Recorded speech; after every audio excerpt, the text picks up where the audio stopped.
Let's install ChatGPT Codex in VSCode. Open the Extensions tab on the left. Search for Codex, then select the extension to begin setup. You'll see two install choices, Release and Pre-release. Release is stable and best for most users.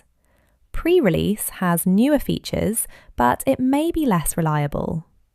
After installing, close the extension panel. This keeps your workspace clean and ready. Next, we'll open the Codex area and connect your account. Open the Codex view from the sidebar. If you do not see it right away, refresh the sidebar. Then continue to the sign-in step. Start the account connection flow from Codex. This links VSCode to your ChatGPT access. You'll finish login in your web browser.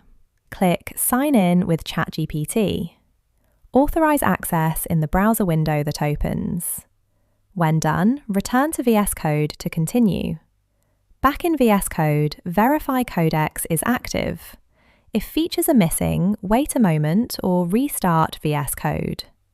Then move to the guided tutorial. Use Next in the Codex tutorial at the bottom left. Then open a project folder.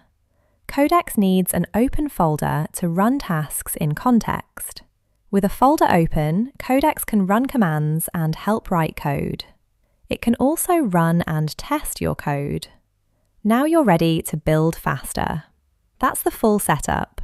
Have fun, keep experimenting, and make cool stuff.